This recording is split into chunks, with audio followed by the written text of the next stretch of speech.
연세 드신 분들이 가장 선호하는 관광지가 여러분 어딘지 아시죠? 나이아가라 폭포입니다. 왜냐면 나이아 가라. 네.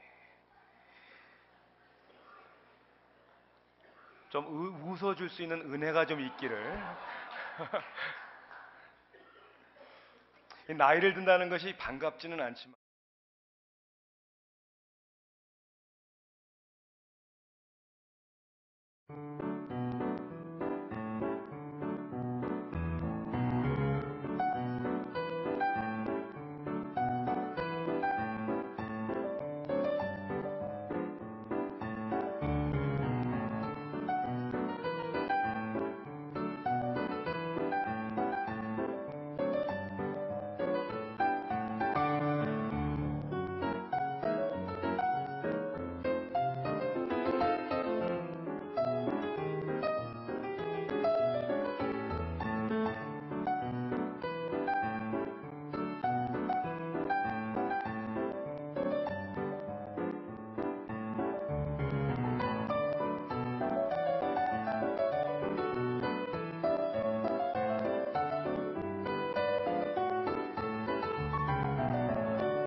사진 찍은 사람도 대단하죠.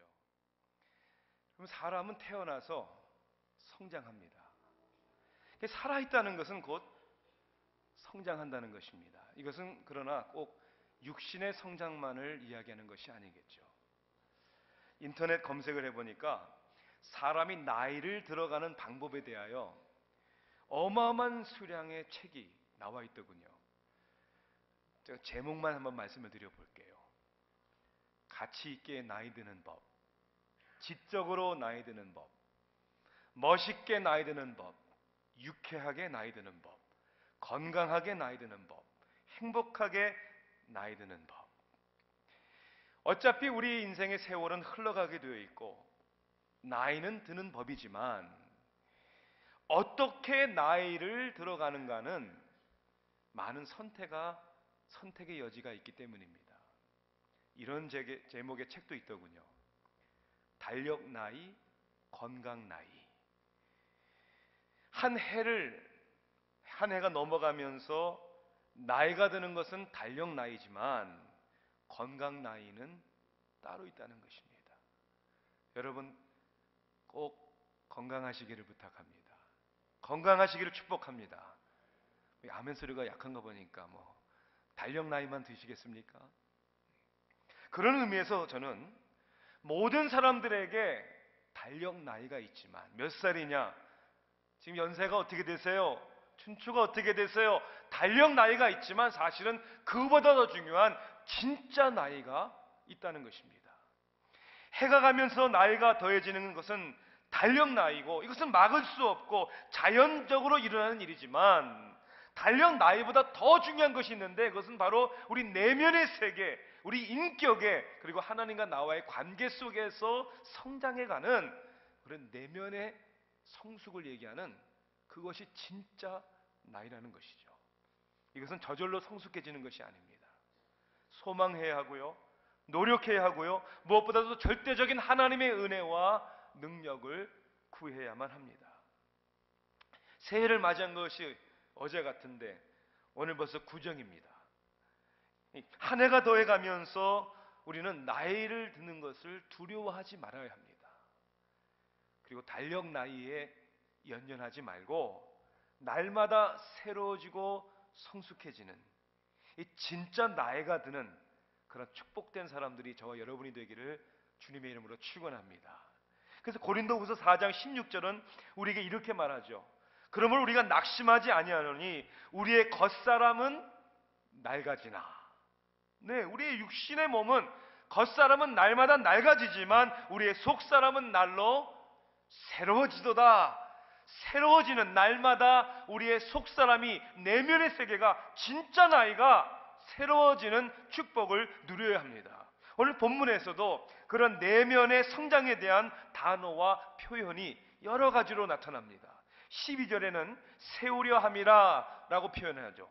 13절에서는 장성한 분량이 충만한 데까지, 14절에서는 이제부터 어린 아이가 되지 아니하여, 철없는, 성숙하지 않은 그런 어린 아이가 되지 말라고 얘기를 합니다. 15절에 보니까 범사에 그에게까지 자랄지라, 16절에 보니까 그 몸을 자라게 하며, 우리는 하나님의 자녀로서 각자의 개개인이 성장해야 하고, 또한 믿음의 사람들이 모인 교회에서, 공동체 안에서 우리 서로의 관계를 통하여 여러분 성장하는 사람들이 되어야 합니다. 그래서 우리는 달력 나이가 아니라 믿음의 나이가, 성숙한 나이가 더해지는, 변화되는 그러한 사람들이 되기를 주님의 이름으로 축원합니다. 그럼 우리는 우리가 나이가 들어감에도 더 중요한 내면의 세계에 대한 우리의 성숙의 나이를 먹어야 하나? 왜 우리는 성장해야 합니까? 왜 변화되어야 합니까? 두 가지 이유를 오늘 본문은 이야기하고 있습니다. 그 첫째 이유가 뭐냐면, 우리는 성장토록 만들어졌기 때문입니다. 자연적으로 성장해야 한다는 것이죠. 부모로부터 태어난 아이가 성장하는 것은 당연한 것이죠. 성장하지 않는다면 무슨 큰 문제가 있는 것이죠. 사람은 또한 인격적으로, 신앙적으로 성장하도록 만들어졌습니다. 이 육신의 성장은 우리의 몸은 어느 정도 시기가 되면 멈추고 오히려 퇴색하지만, 여러분, 우리 내면적의 성장은 멈추질 않습니다. 아니, 적어도 멈추지 않도록 하나님이 디자인해 하신 것이고, 가면 갈수록 더 성숙해지도록 하나님은 우리에게 기대하시고 우리를 그렇게 만들어 주셨다는 것이죠. 70년대에 서유석 씨가 부른 노래가 하나 있죠. 무슨 노래죠? 네.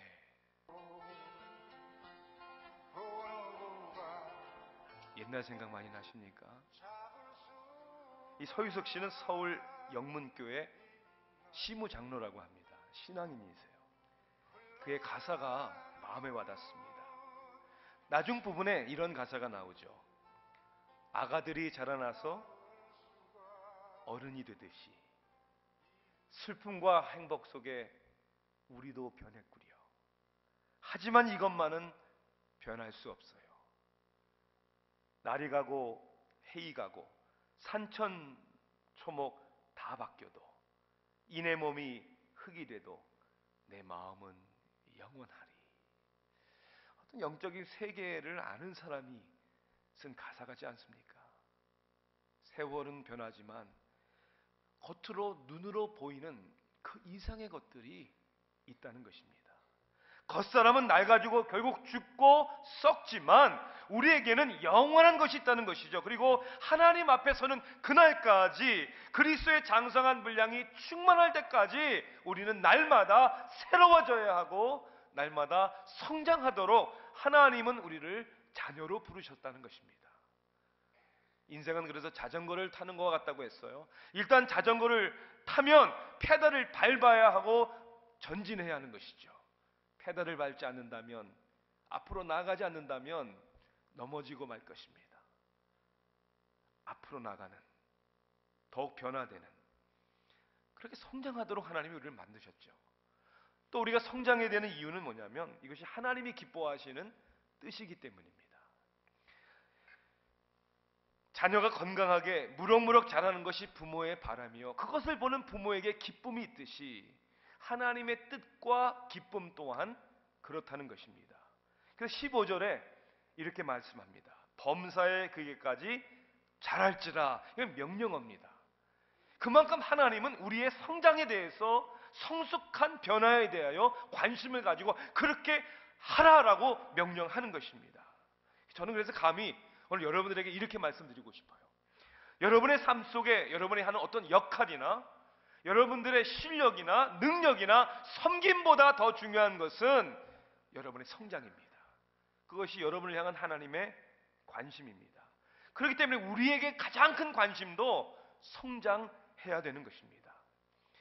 이 한국 사람들처럼 외모에 신경 쓰는 민족이 별로 없는 것 같아요. 한국을 방문할 때마다 길거리, 지하역, 지하철에 광고를 수없이 보는데 가장 많이 나오는 광고가 뭔지 아세요? 성형 광고하고요, 아이들 키 크게 하는 광고입니다. 특별히 자녀들의 이 키를 자라게 하는, 성장시키는데 여러 가지 방법들을 시도를 합니다. 이 키 성장의 33%가 유전적인 것이고요, 77%가 후천적인 것이라고 합니다. 내가 그 얘기를 들으면서 우리 어머님도 좀 더 신경을 써주셨더라면. 이 아이들의 키를 성장하는 여러 방법이 있는데 식이요법, 그 다음에 운동, 자세도 중요하다고 해요. 자세. 그 다음에 수면, 적당한 수면을 취해야 된다는 것이죠. 그리고 한약에서 얘기하는 성장탕이라는 것도 있습니다. 그리고 성장 호르몬을 사용하기도 하죠. 여러분 생각해 보세요. 우리가 외모에 대해서, 그리고 성장에 대해서, 키의 성장에 대해서는 많은 시간과 돈을 투자하면서 하나님의 자녀답게 아름다운 사람들이 되기 위하여, 그리스도의 성품을 담기 위해서는 우리가 과연 얼마나 몸부림치고 사모하며 노력을 해왔는가. 오늘날의 기독교와 교회가 도덕적인 문란으로 인하여 사회의 지탄이 대상이 되는 이유가 무엇입니까? 바로 여기 있는 것이죠. 끊임없는 금전적인 비리, 교회의 세습, 교회 안에서의 성직자들 간의 성적 타락, 문란, 세상의 명예에 대한 욕심으로 돈 주고 학위 사고, 돈 주고 논문을 대필하고, 겉으로 나타나는 성공을 위해서 부단히 노력해왔고 기도해왔고 하나님 앞에 매달려왔지만, 성공이라는 세상적인 것은 우리가 가졌는지 모르지만 과연 교회의 변화를 위하여, 아니 나의 변화를 위해서는 얼마나 간절해 보았는가. 변화되지 않은 나의 모습 때문에 우리는 얼마나 갈등하며 하나님 앞에 회개해 보았는가. 오늘 하나님의 관심이 뭔 줄 아십니까? 우리가 변화되는 겁니다. 성화되는 것입니다. 이것이 하나님께서 기뻐하시는 선하신 뜻입니다. 자, 그러면 변화되어야 되는데, 성장해야 되는데 어떻게 우리가 성장할 수 있습니까? 하나님께서 우리에게 성장하라고, 성숙하라고 명령하실 뿐만 아니라 성숙하고 성장할 수 있는 방법과 비결도 우리에게 말씀해 주셨습니다. 첫째는 하나님은 사람과 사람들과의 관계 속에서 우리가 성장하고 변화되도록 하셨습니다. 16절 말씀을 여러분 한번 보세요. 한번 같이 읽어볼까요? 다시 16절 말씀 함께 읽습니다. 시작. 그에게서 온몸이 각 마디를 통하여 도움을 받음으로 연결되고 결합되어 각 지체의 분량대로 역사하여 그 몸을 자라게 하며 사랑 안에서 스스로 세우느니라. 몸을 자라게 하고 스스로 세우는 일에 보니까 각각 어떻게 되어 있다고요? 연결하고 통하고 그렇게 되어 있습니다.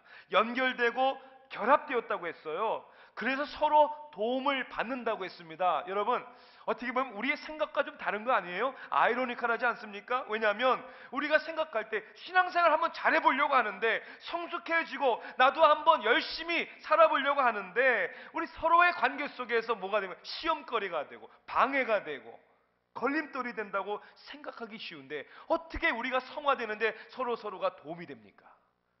두 가지 의미에서 도움이 됩니다.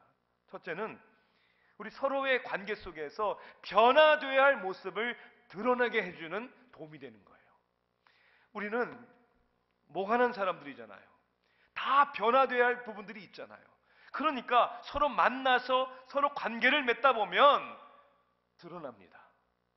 성화되어야 될 부분이, 모가난 부분들이, 못된 부분들이 드러나게 되어 있는 것이죠. 여러분, 그래서 데이트할 때와 살 때가 다르질 않습니까? 같이 살아보니까 왜 이런 모습들이 나오지? 당연히 나와야 되는 거예요. 공동체 안에서 믿음 생활 가운데 우리의 만남 가운데는 하나님의 은혜가 드러나지만 우리들의 죄악성이 그 가운데 드러나므로 이게 변화되어야 할 나의 모습이구나, 이걸 깨닫게 해주는 것이죠. 또한 하나님의 도움은요, 사람을 통해서 옵니다. 사람과 사람들이 시험거리가 되고 방해가 된다고 생각될 때도 있지만 하나님의 은혜와 도움이 누구를 통해서 옵니까? 사람들을 통해서 오는 거예요. 그러니 여러분, 우리에겐 선택의 여지가 있는 거죠.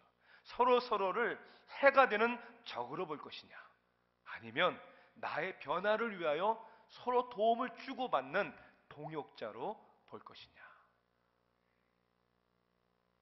문제는, 그리고 사람은 피해서는 안 되는 것입니다.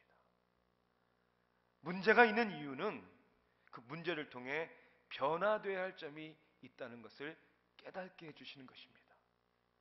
무엇보다도 자신이 변화되어야 된다는 것을 깨달아야 되는 것이죠. 남이 변화되어야 할 점은 사실 나와 상관없는 겁니다. 내가 기도해야 하고 사랑해드려야 할 것이지, 그 문제는 그 사람과 하나님과의 문제죠.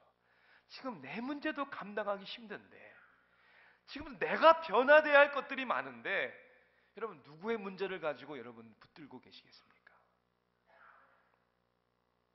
절대로 나의 핑계가 돼서는 안 되는 것입니다. 사람이 있는 곳, 가정이나 교회나 다 문제가 있죠. 문제 있고 죄악된 사람들이 있기 때문에, 그러므로 변화되어야 할 것들을 발견하게 하십니다. 하나님 우리를 변화시키는 방법은 서로 사람들과 사람들의 관계를 통해서 변화시키지만, 또한 교회 안에서 특별히 우리의 삶 속에서 리더와 멘토들을 통해서 우리를 변화시킵니다. 하나님께서 교회에 주신, 그리스도를 통하여 주신 선물이 있다고 오늘 성경은 말씀하고 있습니다. 11절을 보시길 바랍니다. 하나님이 교회에 누구를 주셨습니까? 사도, 선지자, 복음 전하는 자, 목사와 교사를 주셨다. 교회가, 즉 성도들이 성장하고 성숙할 수 있도록 하나님이 주신 것입니다. 이렇게 우리는 결론을 내릴 수 있죠. 그러므로 교회에 리더와 교사와 멘토가 없이는 성장할 수 없습니다. 이거 하나님의 방법이에요. 하나님이 그래서 세우신 것입니다. 하나님의 디자인하신 교회의 모습이죠. 그러므로 교회의 리더와 교사와 멘토들과 관계가 성장할 수 있는 관계가 될 때 성장하는 것입니다. 안타깝게도 건강하지 않은 관계를 가진 사람들이 많습니다. 성장을 반대하는 원수 마귀는 어떻게 해서든지 그런 관계 속을 어그러뜨리고 성장을 방해할 것입니다. 물론 직분자나 교회 리더들은 존중과 신뢰를 받을 만한 삶이 되기 위하여 노력해야 합니다. 그건 당연한 것입니다. 그러나 완전한 사람은 없습니다. 모든 사람들과 마찬가지로 직분자도, 여러분의 셀 리더도, 교회의 영적 지도자들도 똑같이 성화되는 과정 속에 있는 사람들입니다. 오늘 본문 말씀을 보십시오. 중요한 것은 그리스도께서 교회에 주셨다는 것입니다. 신뢰하고 존중하고 순종하고 따라야 되는 제일 중요한 이유는 사람에게 발견되는 것이 아니고 그리스도께서 교회에 주셨기 때문에. 여러분 믿으십니까? 다른 이유가 없는 거죠. 인정하고 존중하고 순종할 때 비로소 성장이 일어나는 것입니다. 그러나 영적 성장은 가장 큰 이유는 세 번째 이유입니다. 그 이유는 하나님의 은혜로 성장하는 것입니다. 하나님께서는 우리에게 필요한 사람들을 주시는 은혜를 주시죠. 때로는 나를 힘들게 하는 사람도 나의 변화를 위해 하나님이 주신 사람입니다. 필요한 교사와 멘토를 주시기도 합니다. 필요한 사람을 주실 뿐만 아니라 필요한 사랑을 우리에게 주시죠. 그래서 오늘 말씀 가운데 오직 사랑 안에서라고 합니다. 그리고 16절 마지막 절에서 사랑 안에서 스스로 세우느니라. 하나님은 우리를 사랑하시죠. 포기하지 아니하시고 인내하시고 도우시는 하나님의 은혜가 있기에 비로소 우리는 성장이 가능한 것입니다. 성장과 성숙으로 우리를 부르신 하나님은 능히 그 일을 감당할 수 있도록 우리에게 오늘도 은혜와 능력을 주시는 줄 믿습니다. 그렇다면 성장한 사람의 모습은 어떤 것입니까? 어떠한 모습이 성장한 모습이고 성숙한 모습입니까? 그 판단과 그 기준을 아는 것은 너무나도 중요합니다. 우리 교회가 속해 있는 PCA 교단은 하나님의 나라 확장을 위하여 교회 개척 사역을 핵심 가치로 두는 교단입니다. 교단 내 M&A, Mission to North America, 국내 선교부에서는 교회 개척을 위해 이 개척하는 목회자를 검증하는 그런 프로그램이 있습니다. 이 프로그램은 얼마나 그 평이 나 있는 다른 교단에서도 보내서 그 평가를 받게 합니다. Church Planters Assessment Test라고 합니다. 교회 개척자 평가 어떤 시험. 이번 주 화요일부터 금요일까지 아틀란타에서 열리는 이 프로그램에 제가 어세서로 평가자로 섬기기 위해 초청을 받았어요. 저는 그냥 무엇보다도 배우겠다는 자세로 동참할 계획입니다. 14분의 부부가 교회 개척자로서 타당한지 평가를 받겠습니다. 지원서를 내고 성적 테스트부터 관계가 건강한가, 교리적으로 신학적으로 든든한가, 그리고 장점이 뭔가, 약점이 뭔가, 복음적이고 은혜적인 그러한 설교를 하는가, 구체적으로 평가하고 교회 개척을 위해 추천하느냐 마느냐 결단을 내려줍니다. 결론을 내려주는 것이죠. 여기서 추천을 받지 못하면 교회 개척자로서 타당하지 않습니다라는 평가를 받으면 5년 동안 다시 평가를 받지 못합니다. 5년 동안 뭐 하라는 거예요? 개선하라는 것이죠. 성숙해지라는 것이죠. 저는 개인적으로 그런 생각을 해봤어요. 저의 경우 정말 아무것도 모르고 오로지 부르심과 열정만 가지고 와서 개척을 했는데, 이러한 평가를 받고 준비하는 시간을 더 가졌더라면 더 효과적이고 훌륭한 목회자가 되었을 텐데, 믿음 안에서 우리는 후회는 없지만 아쉬움은 많습니다. 자신을 돌아보고 평가한다는 것이 얼마나 중요한지 모릅니다. 여러분들의 믿음의 횟수가 더해가면서 우린 질문해 봐야 됩니다. 과연 나는 달력 나이는 늘었는데 얼마나 성숙한가 생각해 봐야 합니다. 진솔하게 평가해 봐야 합니다. 뭘 보면 알 수 있을까요? 어떤 기준을 가지고 우리의 성숙함을 스스로 판단해 볼 수 있을까요? 크게 두 가지를 오늘 본문은 얘기하고 있습니다. 첫째는 삶의 열매입니다. 우리가 많이 아는 것도 중요하지만, 열심도 중요하지만 결국 그 나무는 열매를 보면 알 수 있다고 성경은 말씀하고 있죠. 잘 오래된 익은 과실이 맛을 내듯이, 세상에서 가장 비싼 포도주 중 하나는 런던 크리스티 경매에서 팔린 한 병에 16만 불짜리 포도주입니다. 한 병에 얼마라고요? 16만 불. 와인 한 병에 5잔 정도가 나온다고 저는 경험해보지 않았는데 인터넷에 그렇게 얘기를 하더라고요. 한 잔에 얼마예요? 3만 불이 넘어요, 한 잔에. 와, 그런 포도주도 다 있네.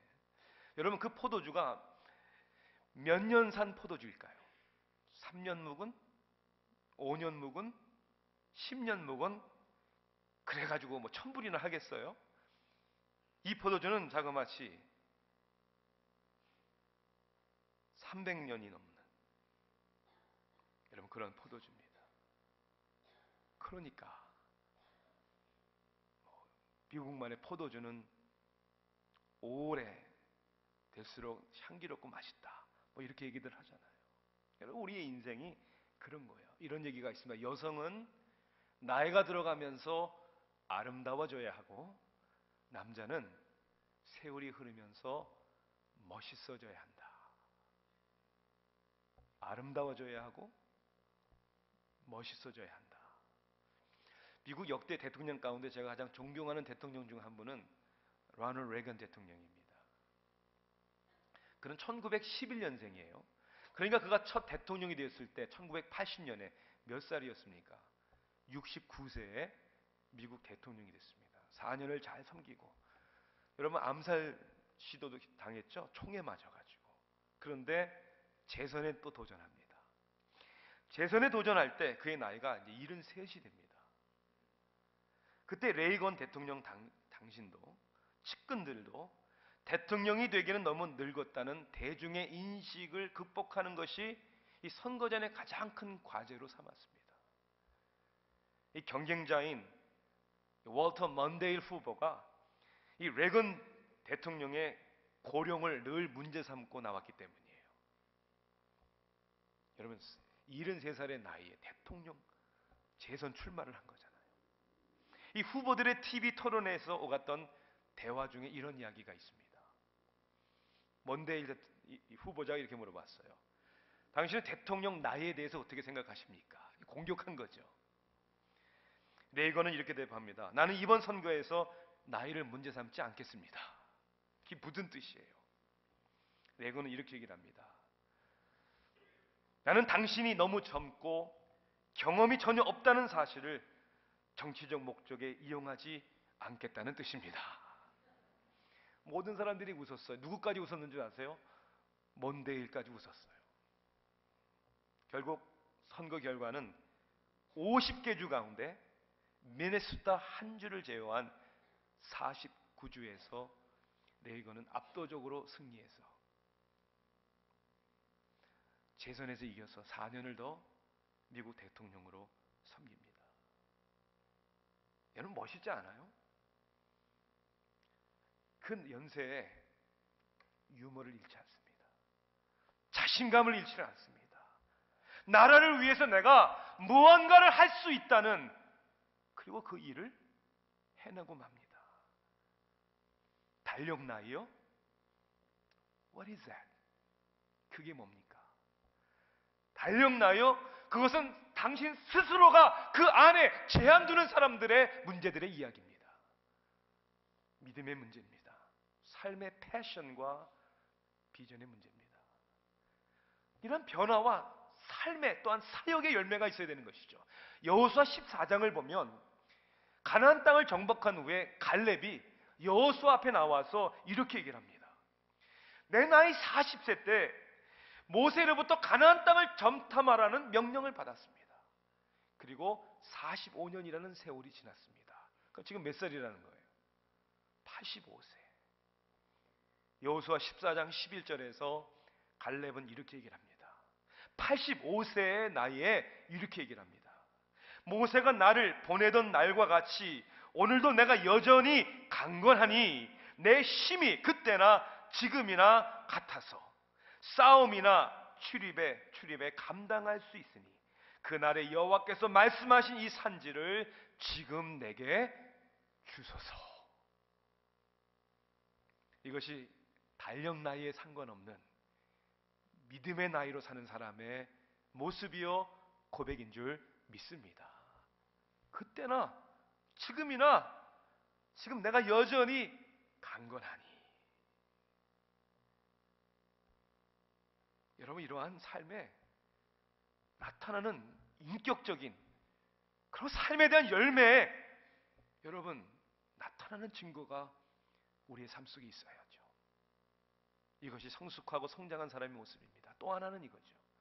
뭘 보고 우리는 우리의 삶의 변화를 알 수가 있는가? 그것은 우리가 하나 되는, 연합하는 것입니다. 한 몸을 이루는 공동체를 이루는 것이죠.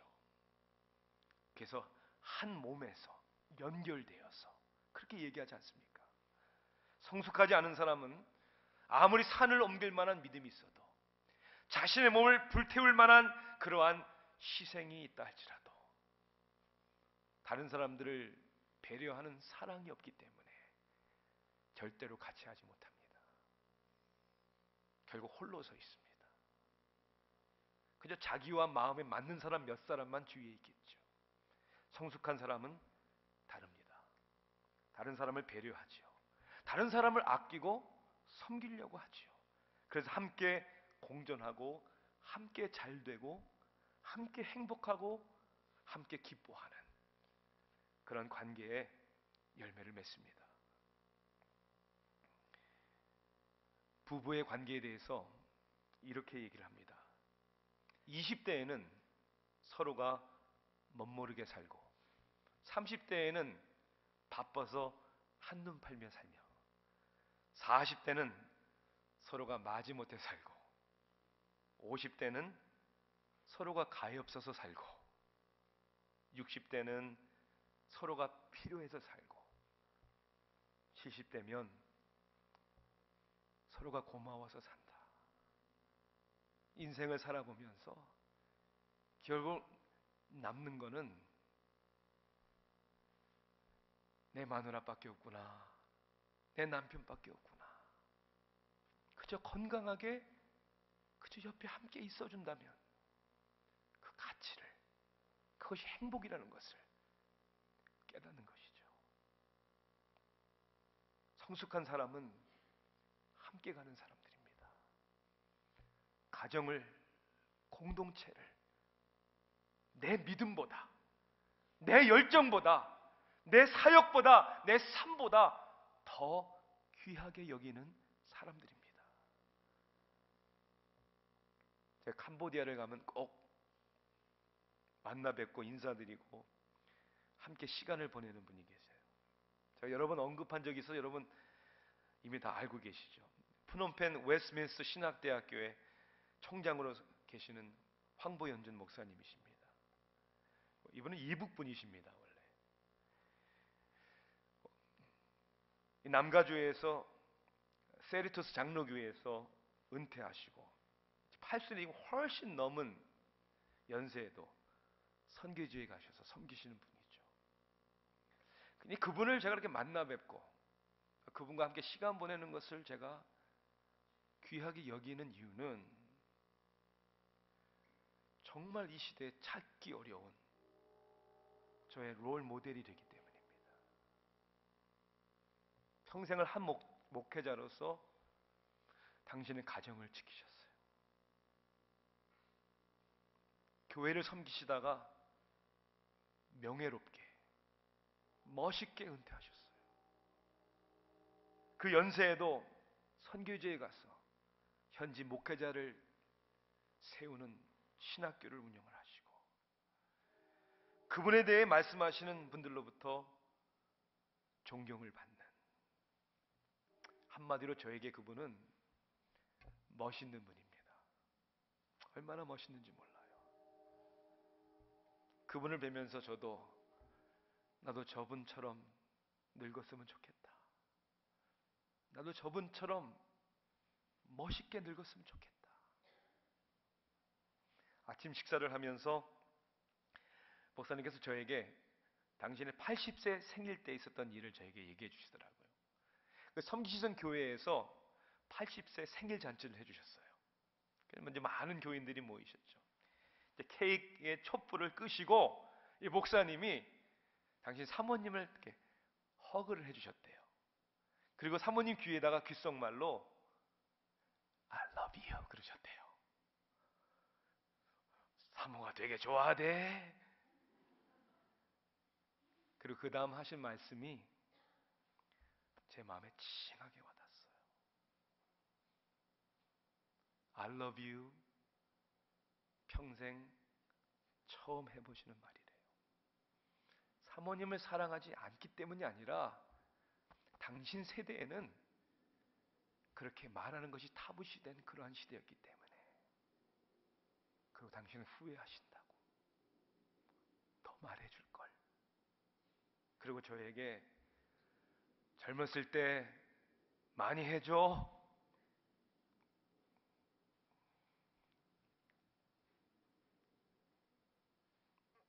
우리 인생에 제일 중요한 게 뭘까?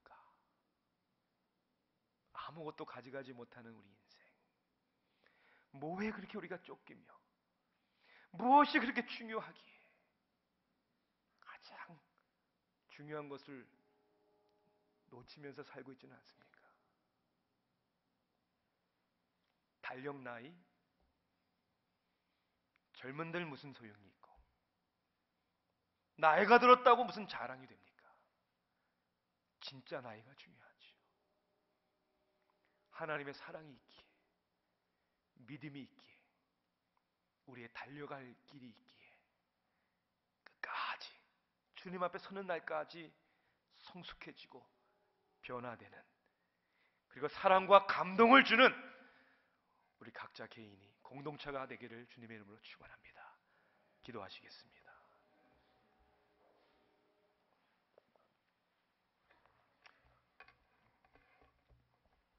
하나님께서 우리를 이렇게 사랑해 주셨습니다.